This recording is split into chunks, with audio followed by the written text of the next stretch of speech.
안녕하세요. 창작 20일 사무국장으로 있는 강중원입니다. 먼저 인사드리겠습니다. 1부 순서로 창작 20일 시 낭독회를 먼저 시작하기 전에 창작 20일 작가회의 대표로 계신 문창길 대표님이 나와서 간단하게 인사 말씀 드리겠습니다. 일단 시작하기 전에 박수를 한번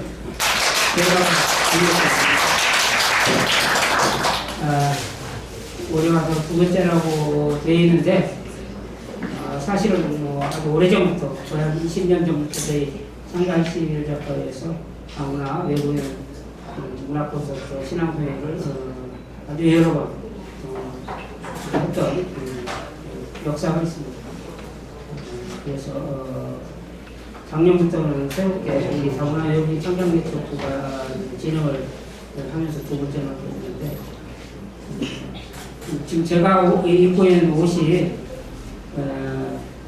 버마, 그러니까 버마 지금 이름은 미얀마의 뭐 카렌족 남성이 입는 옷입니다. 그래서 이 선물을 받았기 때문에 안 입을 수가 없고 그래서 이렇게 진행하는 쪽에 있고 출발을 하겠습니다.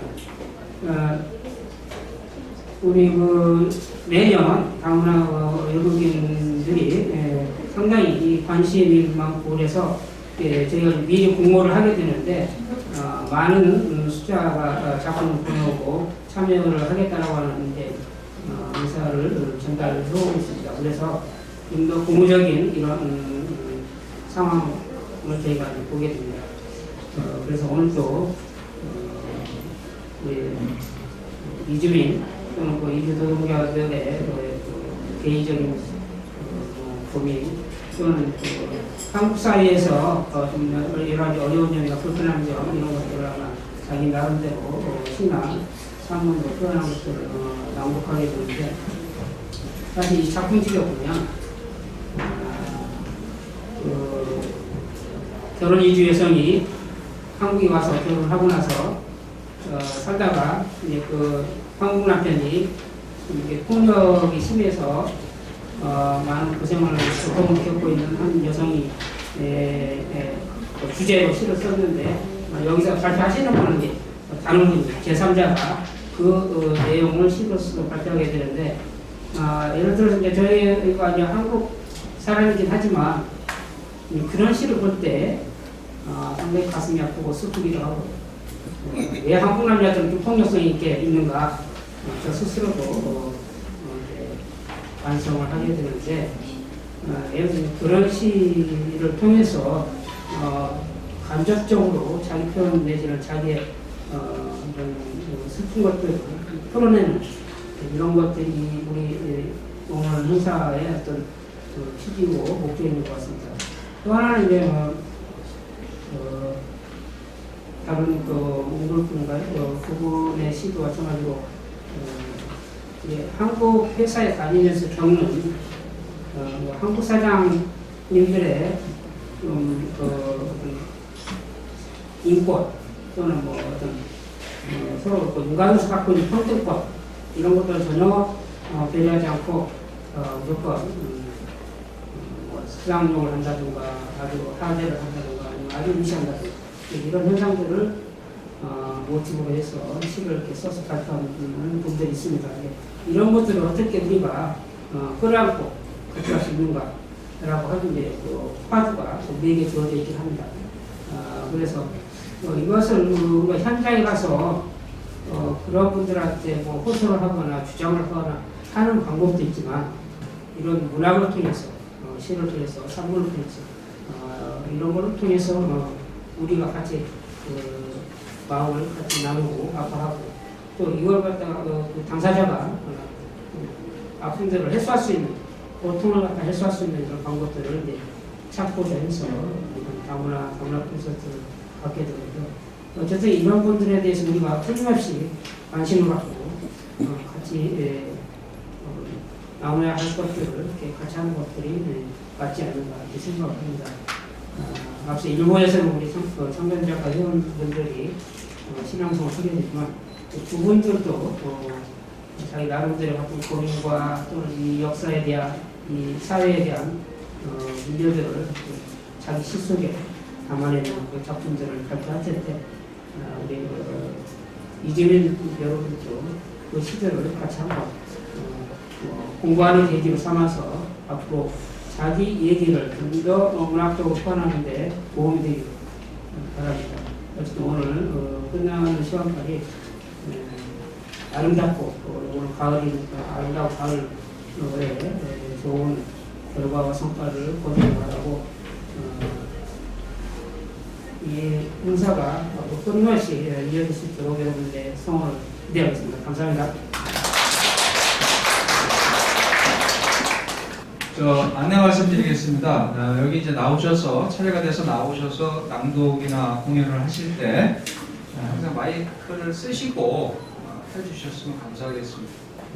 창작 20일 10월 시낭독회를 바로 시작하도록 하겠습니다.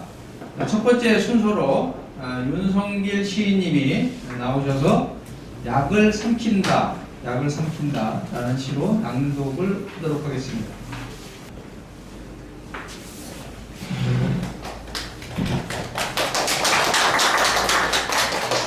약을 삼킨다. 나는 당뇨병이다. 의식하지는 않았는데 검사를 하고 나서 그렇게 되어버렸다. 아니면 나이가 든 탓인 건가? 그러므로 당소를 먹기가 거북하게 되어버렸다. 달콤한 아이들의 등이 거칠게 내 숨통을 조였다. 각도를 재면서 혈당 조절제 같은 경소남을 한 움큼씩 풀어넣는데 약사가 말한다. 환자분 드시는 약 부작용으로 당이 떨어질 수 있으니 초콜릿이나 사탕을 조금씩 바꿔다니면서 드세요. 이것도 무슨 말이야? 적당한 게 좋다지만 약을 먹는데 또 내 안에 보여되어야 할 달콤한 말들을 알고 있다. 걱정하는 건 달콤한 말들을 흘러넘쳐 내 혈관을 막는 것이다. 오늘도 거품 섞인 오줌이 나온다는 걸 알고 이 약을 삼킨다. 네, 약을 삼킨다 신앙독이었습니다. 다음 순서는 김영수 시인님이 제목이 재밌습니다. 물따돌리 라는 시로 낭독을 하겠습니다. 그리고 그 신앙독 끝나고 바로 김영수 시인님께서 책 소개가 간단히 있겠습니다. 뜨거운 박수로 환영하시면 감사하겠습니다.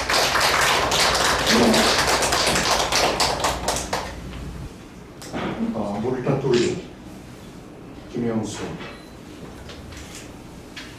이렇게 비오는 날 창문을 열면 오래전 지는 맞자기를 따라 란더스비송으로 떠난 눈푸른 한 남자가 가끔 생각날 때가 있다. 배고픈 어미는 딸을 팔았고 물속 빼앗긴 아비는 아들 등에 멍에를 얹어 식민의 돼지를 챙기질하던 무엇도 약속할 수 없어 스펀당 란더스비송이 남자의 결끝 눈물 속에 흐르고 있습니다. 굶어 죽고 맞아 죽은 죄 없는 실체가 지오정 가물에 고기밥으로 던져질 때 부겐베리아보다 더 붉은 적도 태양은 끝내 눈을 감았고 박탈된 얼굴로 사람들은 등을 돌리며 가면된 침묵과 굴종의 삶을 울음으로 전했다. 그리고 오늘 아직도 사람이 사람을 강제하는 란다스피풍 탈신인의 꿈이 멀어져가는 무게의 땅에서 저 푸른 눈 남자는 차마 떠나지 못한 채 랜드라의 핏빛 조류를 빗속에서 듣고 있었다. 출구 찾는 영인의 물따돌리가 되어. 이상입니다.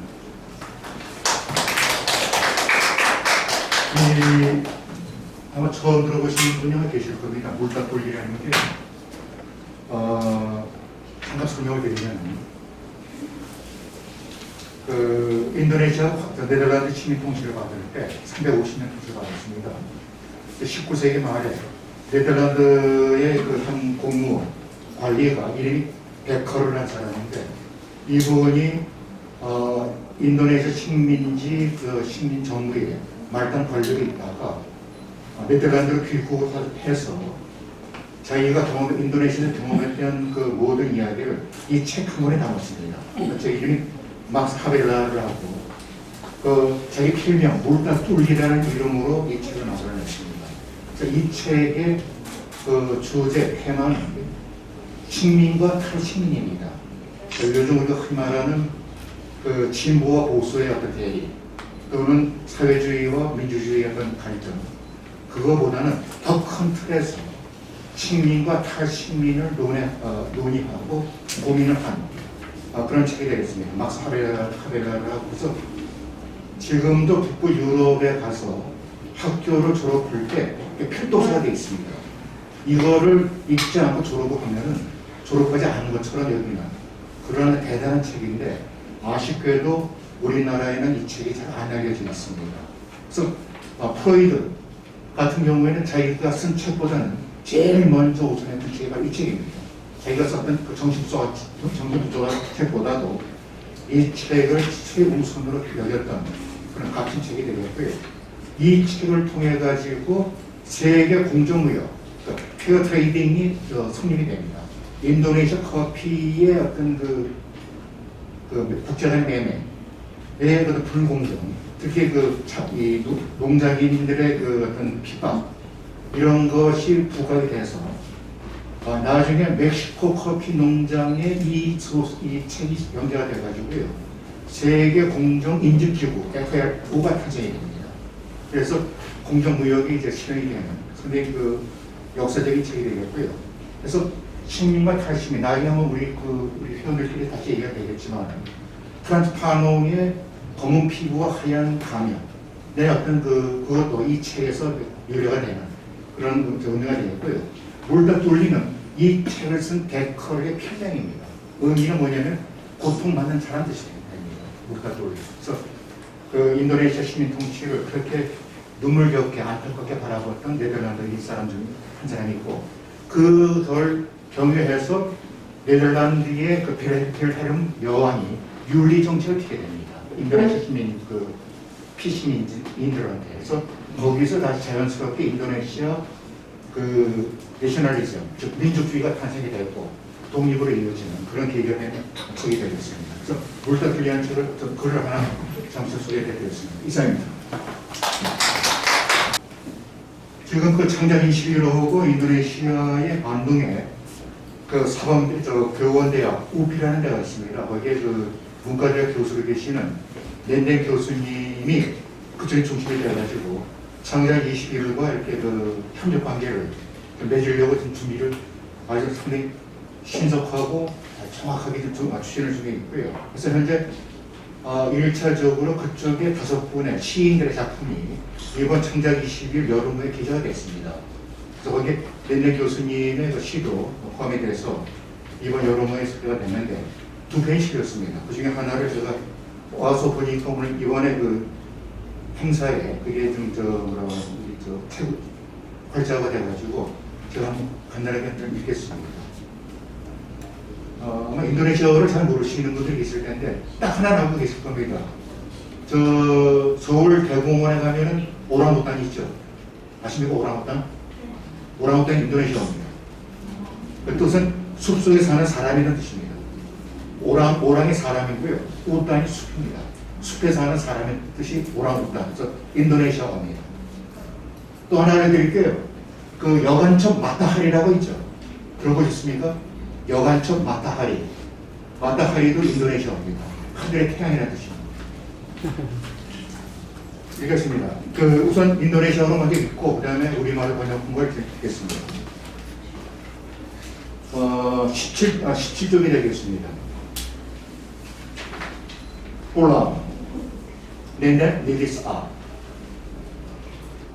Kau yang pulang adalah kau yang mengerti kerinduanku.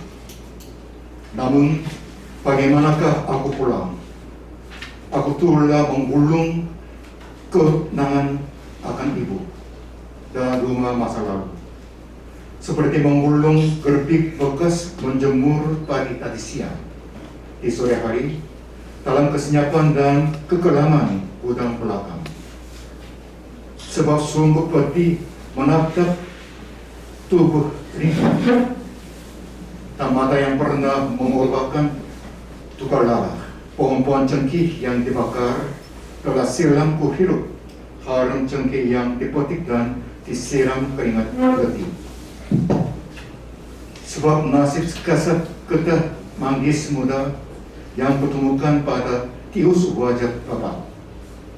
Pipi hitamnya secekung daun kedondong, pandangnya kehilangan keringan daun-daun kastuba. Setelah sirna kebun dan lumpur sawah dan semua kerja menetesi setiap butir gabah. Adikku menampi hari-hari pilu seolah memisah beras dari pasir dan batu. Aku gamang tak mengerti lagi arti pulang.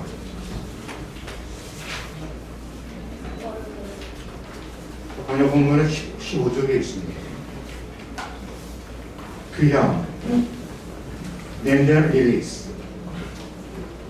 돌아온 너는 내 그리움을 알지만 돌아온 나는 어머니에 대한 추억과 지난 시간 속 집에 대한 생각뿐. 마치 한낮 배달의 등나무가지에 널린 볕단처럼, 아니 뒤란 차고 우물한 어둠 속에 서 있는 것처럼 기운 없이 쓸쓸히 바라보며 눈동자는 슬픔을 담아낸다. 불태워진 ጭን깨 나무들, 꺾은 ጭን깨의 향기를 나눠 맡으며 피곤한 땀을 씻긴다. 아버지의 뼈만 남은 얼굴에서 발견한 운명은 서리은 망고의 액체처럼 거친 것. 검은색 밤은 끝온동 입을 다물고 시선 가스두바 이틀처럼 즐거움을 잃었다. 과수원 나무들 잎은 떨어지고 논 진흙이 마른 후 노동의 고통에 볕 나달라 맺힐 때 준 동생은 슬픈 날들을 잊겠다. 쌀에서 모래와 돌을 고르듯이 나는 이제 귀향을 더 이상 이해하지 못한다. 이 시를 번역하면서 좀 느낀 게 그 외국 시를 한국어로 번역하면서 그 인도네시아인들이 아니면 그 딴 나라 시는 마찬가지로 되겠죠. 그네들이 상징적으로 표현하는 어떤 사물이 우리 한국 사람들한테 어떤 의미로 와닿는지, 즉 여기에 등장하는 끝온동 나무라든지 가스토가 나무라든지 이것은 분명히 인도네시아인들이 어떤 의미로서 이 시를 담아냈는데 그 의미를 번역하는 제가 모르기 때문에 이것이 정확하게 한국 독자들한테 전달할 수 있을까, 그런 어떤 고민이 좀 있었습니다. 그래서 이런 상징적인 어떤 어휘 선택도 나중에 번역하는 과정에서 충분히 그 뜻을 파악을 하고 번역이 되어줘야 되지 않겠는가 하는 생각이 많이 들었습니다. 이상입니다.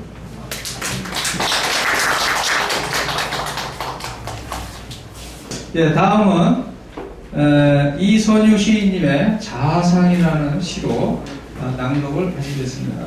자화상 이선유. 언제부턴가 우리 집 거울이 이상하다. 나는 없고 언니가 산다. 무심한 딸 안과 궁금해서 기별도 없이 기척도 없이 선산에서 된 걸음으로 오셨나 보다. 언니는 곱해서 밥을 짓고 정막으로 꼬들꼬들해진 나무를 묻히고 식탁에 남편과 마주 앉아 의식처럼 식사한다. 남편은 옆 좌석에서 언니를 태우고 고요한 산사를 돌아들거나 바닷가 비릿한 해변을 거닐며 여유를 즐긴다. 아들이 효도가 좋은 안락이 투덜거리는 허리와 무릎이 순해진다고 자주 등을 맡기는 언니.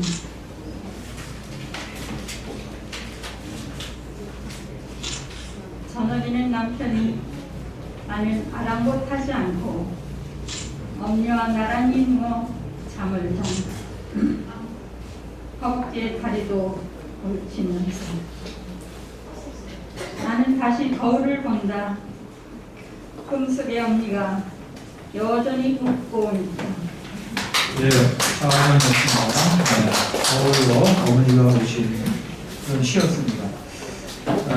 다음은 정한덕 시인님의 4월이라는 시로 낭독을 하시겠습니다. 4월 정한덕. 갈리뼈를 찾아 여자 곁을 스며든 남자. 오늘도 소나기 속을 풀로 걷는다. 침묵이 흐르는 찻집. 머그장 가득 담은 갈증. 목을 죽인다. 운동장 기통이 비 맞은 시계 쉬지 않고 돌아가듯 행복이란 멀게 느껴지지만 마음속에 있다고 라디오는 목을 놓아 금요일을 노래합니다. 하늘을 가르는 빗줄기 추락하는 화요일 세상을 휘두른 코로나19 하늘문 닫고 지구 길도 막았다. 무쇠통으로 걸어담근 체육공원 사람들 그림자 지웠다. 저만치 뾰족이 내민 목단꽃 저울로 웃고 인기점 없는 운동장은 까치와 비둘기 시간을 쪼아 크기를 채우는 아침 서성이는 바람 침묵을 끌어당긴다. 운명은 바람아 촛불이라고 본 속에 기운 카톡 새만 국경을 넘나들며 목을 빼고 불어댄다. 네, 4월이었습니다. 네, 다음은 조민희 시인님께서 벽과 등 사이에서라는 시로 낭독을 하시겠습니다. 네, 뜨거운 박수로 맞이해 주시면 감사하겠습니다. 벽과 등 사이에서 조민희. 사람은 벽을 앞세우고 살아갑니다. 가끔 힘센 사람을 꿈꾸지만 늘 소시민입니다. 벽을 넘는 순간 도둑 아니면 행령입니다. 어느 날 벽 같은 사람을 만나 상처 투성이가 됩니다. 나도 누군가의 벽일 수 있다는 생각을 하면 그렇게 억울하지는 않습니다. 나도 누군가가 항상 그리운 사회적 동물이고 인간은 내가 본 동물 중 가장 단단하고 물렁한 벽입니다. 전진과 후진을 반복하는 벽입니다. 벽은 양면성, 안쪽과 바깥, 벽 한쪽은 분명 단동입니다. 밭벌이는 위대한 벽이지요. 밭도 높은 밭, 낮은 밭, 장미가 핀 밭, 철조망 걸린 밭이 있습니다. 밥상을 펴놓고 버킷리스트를 써봅니다. 종이가 하얗게 질린 얼굴입니다. 퇴근길에 검은 봉지마다 벽을 사들고 들어온 저녁. 4개의 든든한 벽. 어느 곳을 기대도 밀어내지 않습니다. 나에게도 기댈 수 있는 기름때 묻은 등이 있습니다. 감사합니다. 그것과 함께해서 있습니다. 네, 다음 순서는 최수원 시인님의 안으로 굽는 손. 안으로 굽는 손. 최수원. 절벽이 그리스 니콜라스 수녀들의 하얀 해골은 성스러운 줄입니다. 캄보디아 킹스필드 어미의 한이 서린 붉은 해골은 자식에게 진이 빠진 골다공마저 색을 바꾸었다. 같은 죽음인데, 아니 더 처절한 삶이었는데 누구는 신의 축복으로 남았고 누구는 날카로운 사탕수수가 주고 자식들 앞에서 잘라버린 목숨, 아직 풀지 못한 붉은 한이 남아있다. 신이라도 손은 안으로 굽는다. 네, 최수원 시인님의 안으로 굽는 손이었습니다. 다음은 효규현 시인님의 능내역, 능내역이라는 시로 낭독을 하도록 하겠습니다. 능내역 기차는 아니고 자전거 지나간다. 말뚝에 묶인 말도 서러운데 말이 나간 집은 어떤가. 빈 말집을 구경하는 눈길이 멀다. 이름을 외치며 기차가 달려든다. 강줄기를 바라보며 지나가던 먼 길이 그립다. 구름이 빠져나간 모습 선선하다. 해와 달 그리고 자전거와 기차는 궤도를 불러 지나갔다. 가랑잎이 빙글 돌며 떨어진다. 붉은 물 뚝뚝 떨어뜨리며 수박 하나 넘어간다. 금을 걷는다고 갈라실까? 눈이 초점을 읽는다. 까만 눈동자 흰자위라고 해서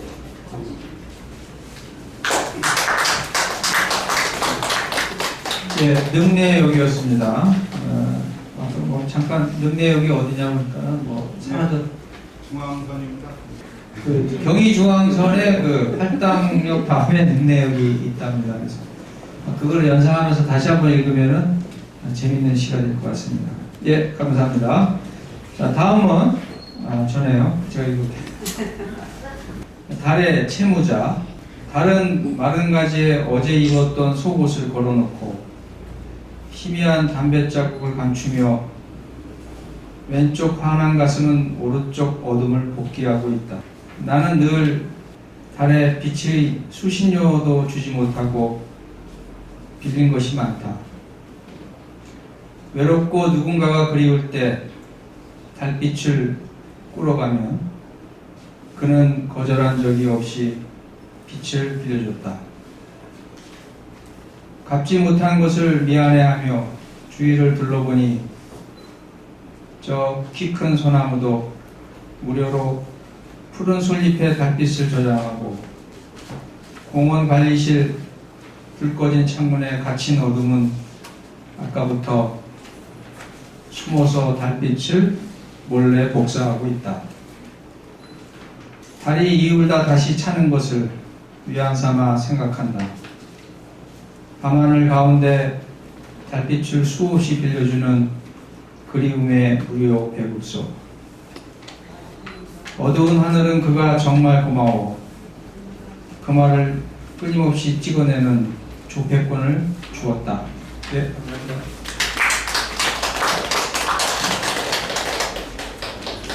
예, 다음은 그 심종숙 시인님께서 여기 책자에는 지금 실려 있지 않은데요. 본인이 갖고 오신 시를 갖고 낭독을 하시도록 하겠습니다.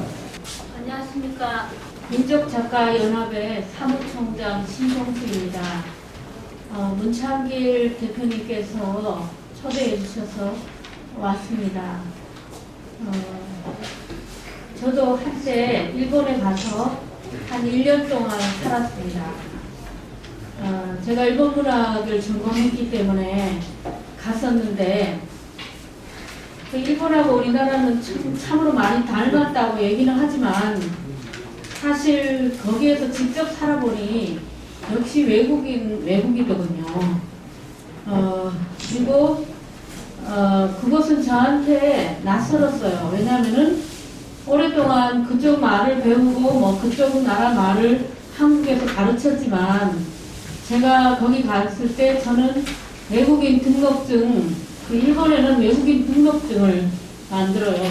우리나라는 지금 어떻게 하고 있는지 정확히 모르지만 외국인 등록증을 만들고 그런 식으로 해서 관리를 하는 거죠. 국가에서. 그리고 역시 문화적인 거나 이런 것이 많이 한국과 많이 달랐습니다. 몽미, 심종수. 몽미는 방글라데시 청년. 나에게 엄마 불렀던 그는 한국어 능력 시험 2번 치르고 일자리 얻어서 온 청년. 낯선 이국에서 기숙사에 머물며 하루 12시간 노동에 몸살 나눈 그는 병 속에서도 엄마 엄마 나 아파 하면서 침대에 이불을 들쓰고 찍은 사진을 보내왔네. 자꾸 전화와서 귀찮아진 나는 몇 번 만나려 했으나 못 만난 그. 지금은 어느 공장에서 종일 서서 프레스와 씨름하며 쉴 새 없이 땀을 닦을까. 몸이여, 이 땅의 청년들 손가락 잘라먹은 기계 앞에 이제는 내가 서서 일하는구나. 우리가 버렸던 노동을 대신하는 너는 임금에 울고 악덕 사장에 울고 열악한 노동 환경에 놓여져 멀고 먼 노동 삼권 쟁취의 길 서러운 타국살이 너는 털코트를 입어도 춥겠구나. 네, 감사합니다. 예, 목리 시였습니다. 신종숙 시인이었습니다. 자, 다음은 저기 김태랑 시인님. 오늘 다문화 다문화 콘서트에 최태랑님께서 후원을 좀 특별하게 좀 해주셔서 감사의 뜻을 아마 메레겔 사무국장이 캘리그라프가 뭐 그런 걸로 해서 직접 써서 도시관 낙타를 직접 써서 아마 선물로 준비해 온 것 같습니다. 그래서 최태랑 선생님께서 도시관 낙타를 한번 낭독을 해주시고 그 다음에 몽골어로 낭독을 직접 하도록 하겠습니다. 안녕하세요. 최태랑 선생님의 꽃으로 간 낙타라는 시가 있었는데요. 제가 이걸 한번 반대로 몽골어로 번역해 봤습니다. 도시로 가는 낙타, 최태랑. 척박한 모래당을 택해 태양의 도전장을 내민 위대한 정복. 대적할 뿔이나 사나운 이빨, 휘날리는 갈기도 없이 사막에서 헤맬 수 있었던 것은 물을 줄 아는 무릎을 가졌기 때문이다. 낙타가 사막을 떠나지 못하는 것은 어린 영혼 때문이다. 주인 무덤에 채 어린 것을 등장한 모래당, 웅크리면 어두럽게는 적막한 그의 집이다. 모래사막을 헤쳐 가수 두 가닥 적게를 쓴 벌렁머리 놓고 부품을 거슬러 쏘이는 두 겹의 석, 목마름을 채우는 두 개의 혹을 담은 그는 바람이 쓸고 간 무늬 위를 덤벙 뭉쳐듯 걸어간다. 평생부터 생의 터울을 알아차렸다면 그는 진즉 사막을 버리고 조원을 향해 달려왔을 것이다. 마두금 소리를 따라온 그는 불려준 물 아직 불려받지 못하고 치아방을 안전하고 있다. 오늘도 경물산에 웅크려 졸고있는 어리석고 슬픈 진치. 성동산 문이 열리자 서투르 걸음거리고 바람 핏은 미세먼지 속에 사라진다. 고비에서 족장. 최태랑 어틱절슨 비네. Батмалчдын олчлоо талуун нартай хүчээр хандсан хац туулах юмр урт шүт сүр зовлогүйгээд халуун зүг тэнцэл зогсон чадсны учир нь хатууд хүгэж чаддаг өвдөр юм байна. Тэр хахир зүйлийг олж чадахгүй тэнд балчирсанс бий болохоор тэр нэлтраагаараа өргсөн газар болоод ихрэн арахгүй уягны түүний гэрэн болжээ. Тэр их зүйлийг дуулах тавхай хамрын самсаа сартас хийн эсрэг шуурган даацахгүй хаад үтгэн сонстод элчний хоёр бүхтийн натан салхихгүй гамад үрсэн өрөө сэлүүрт хэмэд хүндхэн алхнаа. Иргэн төрх төргөө урдаас мэдсэнсэн бол өвөлцөхгүй тэр өмс таг руу тэмүүлж байсандаа өөрийн айлгын төслөдөж ирсэн тэр хурдж алдсан эвгийн төлөөс нь газарт орох өрөөндөө бэлцээж байна. Өнөөдөр ч өнөөх янзаараа хамтын суудал үчийн өрнөлт ухаан хий алтан хурдан гар тэрний үүд нэгтгэд хуйлрах хоосон дүндөө энэ урлагийн атгсаа замхан одоо.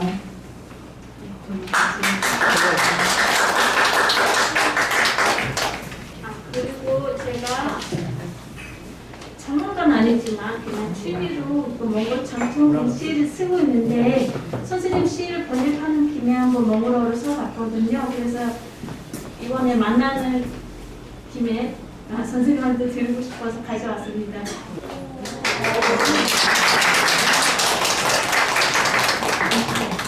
나오셔야겠네요. 네, 나오셔야 됩니다.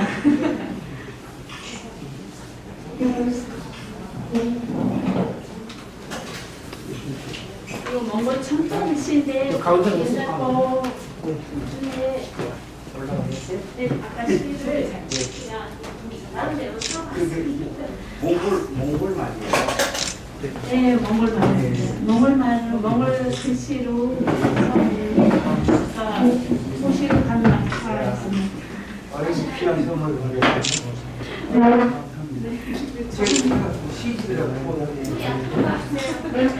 시집 내가 몇번 받았는데 네, 여기서 저희도 잘 진행하겠습니다. 도시로 간 낙타는요, 우리 별로 인 시집인데 친소 분배 해가지고 그 시작 문학상 하고요. 그다음에 아크로에서 또 모스도서로 선정을 했고 인천 문학상하고 이렇게 보기 맞게 세 곳에서 상을 받은 시집입니다. 근데 시집은 여기 사람이 이렇게 많이 오실 줄 몰랐어요. 옛날에 오시면 한 10명 오시는데 뭐 몇 건 안 가져왔는데 거기 있는 분 아마 가지고 가실 겁니다. 도시로만 나타나는 그 하이라이트가 낙타가 사막을 지탱할 수 있는 것은 그가 꿇을 수 있는 무릎을 가졌기 때문에 사막을 지탱한 거 아닙니다. 그리고 또 사막을 떠나지 못한 것은 켈레간 그 낙타를 끌고 가는 주인이 죽게 되면 그 아들이 그 낙타 새끼를 자기 주인 묘 속에다 같이 순장을 해요. 우리나라도 순장제도가 있죠. 그 어린 새끼를 거기다 같이 묻어버려요. 그래 이 나중에 자기 아버지 묘를 찾아가려면은 이 낙타를 사막에다 두면은 그 새끼 묘를 찾아가서 자기 아버지 묘를 찾는다고 해요. 그래서 이 우리 상망한 도시에서 이 또 도시로 흘러온 이 낙타는 도시에서 어떻게 살까? 아마 지하방에서 전전하면서 그 자기가 가지고 있던 뿔을 다른 사람한테 빌려주고 돌려받지도 못하고 아마 그런 처지로 늙어가지 않을까 그런 의미에서 쓴 시입니다. 그래 별로 아닌 시인데 과대평가돼가지고 아주 면목이 없도록 된 시입니다. 감사합니다. 예, 다음은 그 전에 제가 빠뜨린 이정희 시인님의 포후투카 트리라는 그런 시로 발표를 하겠습니다. 포후투카 트리가 그 콜랜드 바닷가에 그 오라막에 서 있어요. 그걸 보면서 그 느낌을 적은 겁니다. 오클랜드 바닷가에 살고 있는 토박이 나무 마오리 전설의 젊은 오클랜드 바닷가에 살고 있는 토박이 나무 마오리 전설의 젊은 전사 토박이처럼 우람하고 씩씩하다. 날마다 하늘을 흠모하는 그녀들 매서운 바닷바람에 온몸은 금보소 투성이지만 변함없는 얼굴로 표절을 맞는다. 자신을 키워준 비와 태양에 감사하며 해마다 사랑의 꽃을 피우고 붉게 물든 안개에 휩싸인 것처럼 해변을 소리왔다. 마오리족이 카누를 타고 올 때나 유럽의 귀들이 배를 타고 무작정 땅을 차지하러 올 때도 그녀들은 한결같이 하늘을 우러르고 꽃피웠다. 어느 날 오라막에 서 있는 그녀들을 둘러싸고 아이들은 노래를 부르기 시작한다. 나는 포투카시예요. 땅에 심어주세요. 물과 햇빛이 필요해요. 아주 크게 자랄 거예요. 붉게 변한 아름다운 꽃, 사랑으로 내 마음을 채워주세요.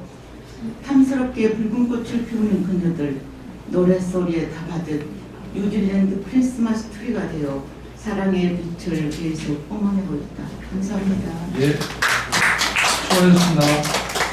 예, 이정희 시인님의 포트카 트리.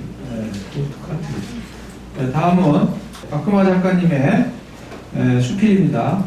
낙원의 언덕이라는 작품으로 낭독을 하시겠습니다. 낙원의 언덕. 한 무리 숫대가 길 한복판을 가로지른다. 내가 탄 15인승 배는 한참을 기다려야 했다. 루앙프라방을 벗어나자마자 가풀 막힌 산길이 이어졌다. 가도 사람의 그림자라고는 없었다. 파란 하늘에 반짝이는 억새들이 메콩강에서 뛰어오른 물고기들의 지느러미 같았다. 라오스의 중동부 폰사원으로 가는 길이었다. 낙원의 언덕이란 뜻을 가진 곳이다. 갑자기 여정을 바꾼 것은 전날 루앙프라방의 몽족 야시장에서 들은 이야기 때문이었다. 보자기만한 점포에서 열쇠 고리와 귀고리, 팔찌 등을 달고 있는 소녀와 눈이 마주쳤다. 가리키는 손끝에 비밀 전쟁 때 떨어진 폭탄으로 만든 기념품이라는 메모가 놓여 있었다. 비밀 전쟁이란 단어에 귀가 번쩍 열렸다. 라오스 여행을 시작한 지 일주일 내내 비엔탕과 광기행, 루앙프라방 어디를 가나 따라다니던 한국에서 해방된 느낌이었다. 황금 불탑과 발길 닿는 곳마다 피어나던 챔파꽃, 부겐빌레아, 바나나꽃이 아니었더라면 이국 땅이라는 것을 잊게 할 정도로 라오스는 한국인들로 넘쳐났다. 붐비는 야시장을 빠져나와 어두운 불빛 아래에서 비밀 전쟁을 검색했다. 그리고 숙소로 돌아오자마자 다음 일정을 취소하고 폰사완행 차편을 의미했다. 8시간을 달려 도착한 폰사완은 살풍경했다. 길은 움푹움푹 패였고 건물들에서는 시멘트가 떨어져 나가고 심하게 부식된 철근들이 앙상하게 드러나 있었다. 숙소를 찾아갔다.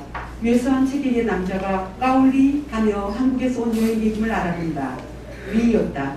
말쑥한 차림에 어울리지 않게 왼손에 보풀이 심한 털장갑을 끼고 있어서 의아했다. 다음날 몽족 마을을 둘러보고 무술집을 찾아가는 길이었다. 길가에 가마토 같은 곳에서 젊은 남자가 무언가를 만들고 있었다.